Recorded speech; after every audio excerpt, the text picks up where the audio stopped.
Hello everyone. ఈ వీడియోలో అయితే నేను చికెన్ కర్రీ ఎలా చేయాలో చూపిస్తున్నాను సింపుల్గా. సో ఫస్ట్ అయితే ఒక ప్యాన్ తీసుకొని 2 బిర్యానీ లీవ్స్ వేసేసుకోండి. అండ్ కొంచెం దగ్గర పట్ట వేస్తున్నాను, నేను లవంగాలు వేస్తున్నాను. అండ్ కొంచెం చూడండి, మీకు స్పైసీనెస్ బట్టి మీరు యాడ్ చేసుకోవచ్చు. నాకైతే లెస్ స్పైసీ చాలు, ఎందుకంటే ఇంట్లో అందరూ తినాలి కాబట్టి. కొన్ని ధనియాలు వేసుకోండి, ధనియాల వల్ల అయితే మంచి టేస్ట్ వస్తుంది చికెన్కి. అండ్ ఎండుమిర్చి కూడా వేసుకోండి. పచ్చిమిర్చి వేసుకోవాలంటే మీరు ఫస్ట్లో వేసుకోవాలి, ఆయిల్ వేసుకున్న తర్వాత వేసుకోవాలి. బట్ ఎండుమిర్చి వేస్తే టేస్ట్ డిఫరెంట్గా ఉంటుంది. కొంచెం జీలకర్ర కూడా యాడ్ చేసుకోండి. ఇవన్నీ లో ఫ్లేమ్లో పెట్టుకొని మంచిగా రోస్ట్ చేసుకోవాలి. హై ఫ్లేమ్లో పెట్టారనుకున్న అవన్నీ చిన్నవి కదా, తొందరగా మాడిపోతాయి. సో లో ఫ్లేమ్లో పెట్టుకొని మంచిగా రోస్ట్ చేసేసుకొని సైడ్కి అయితే పెట్టుకునండి. దీంట్లో అయితే నేను ఇంకొంచెం జీడిపప్పు, ఒక 2 టమాటాసు, అల్లం, వెల్లుల్లి ఈ 4 వేసుకొని మళ్ళీ అన్నీ చేసి బాగా గ్రైండ్ చేసి పక్కన పెట్టుకునేసాను, జ్యూసీ టైప్ అనమాట. అండ్ సేమ్ ప్యాన్లో కొంచెం ఆయిల్ యాడ్ చేసుకోండి మళ్ళీ. అండ్ నెయ్యి కూడా నచ్చిన వాళ్ళు ఎవరైనా ఉంటే నెయ్యి కూడా యాడ్ చేసుకోవచ్చు. మా ఇంట్లో తింటారు కాబట్టి సో నేను నెయ్యి కూడా యాడ్ చేశాను. బాగా హీట్ ఎక్కిన తర్వాత ఒక పెద్ద ఆనియన్ తీసుకొని, ఆనియన్ వల్ల ఏమి నీకు అందరూ అంటారు కదా స్వీట్నెస్ వచ్చేస్తుందని, ఏమి రాదండి అలా ఏమి.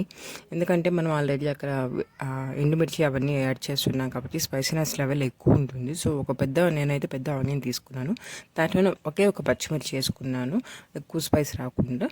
అంతే అండి. అది తర్వాత నేను ఆల్రెడీ మ్యాగ్నేట్ చేసి పెట్టుకునేసాను చికెన్ 1 అవర్ బిఫోరే. సో చికెన్లో అయితే ఏమేమి వేసుకోవాలంటే కొంచెం పెరుగు వేసుకోండి, మరీ ఎక్కువ వేసుకోకండి. కొంచెం పెరుగు, ఉప్పు, పసుపు, కారం, ధనియాల పొడి ఈ 5 వేసేసుకొని నేను బాగా మ్యాగ్నేట్ చేసుకొని ఫ్రిడ్జ్లో 1 అవర్ పెట్టుకునేసాను.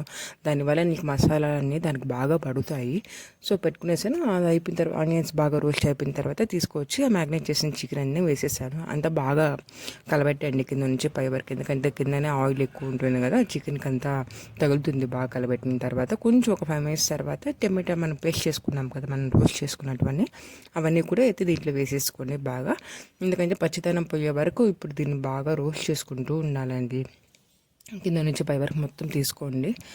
బాగా రోస్ట్ చేసుకున్న తర్వాత ఇంకేం లేదండి, అంతే అయిపోయింది అసలు. నా దగ్గర అయితే పుదీనా ఉంది, సో నాకు కొంచెం పుదీనా యాడ్ చేసుకొని కావాల్సింటే సాల్ట్ యాడ్ చేసుకోండి. ఇక్కడ మనం మామూలు సాల్ట్ కన్నా కల్లుప్పు వాడండి, దానివల్ల టేస్ట్ బాగుంటుంది. అది వాడేసిన తర్వాత లిడ్ అయితే పెట్టేసేయండి. ఇది మీరు దేంతోనే పేరప్ చేసుకోవచ్చు అండి. బగారా రైస్ కానీ, బిర్యానీ రైస్ కానీ, నార్మల్ వైట్ రైస్ కూడా చాలా బాగుంటుంది. ఎందుకంటే ఎక్కువ గ్రేవీ ఉంటుంది కదా దీంట్లో, మంచిగా ఉంటుంది, ఎక్కువ స్పైసీ కూడా ఉండదు. అక్కడ కారాన్ని బట్టి మీరు ఎండుమిర్చి యాడ్ చేశారు కదా, దాన్ని బట్టి మీ స్పైసీ లెవెల్ తెలిసిపోతుంది. నేను ఆఫ్టర్నూన్ బగారా రైస్తో తినేసాను, ఈవినింగ్ అయితే దోశతో తినానండి. చాలా అంటే చాలా బాగుంది. ఖచ్చితంగా ట్రై చేయండి. వాళ్ళ సండేనే కదా, మీ ఇంట్లో కూడా అందరూ ట్రై చేయండి. ట్రై చేసి ఎలా ఉందో నాకు ఖచ్చితంగా కమెంట్స్ చేయండి. ఇంకా దించేసేటప్పుడు మనం కొంచెం కొత్తిమీరతో గార్నిష్ చేసుకోవాలండి, అంతే. చాలా బాగుంటుంది. ఖచ్చితంగా మీ ఇంట్లో ట్రై చేసి కమెంట్ చేసి చెప్పండి నాకు ఎలా వచ్చిందో. మీకు ఈ వీడియో నచ్చితే ప్లీజ్ సబ్స్క్రైబ్ మై ఛానల్.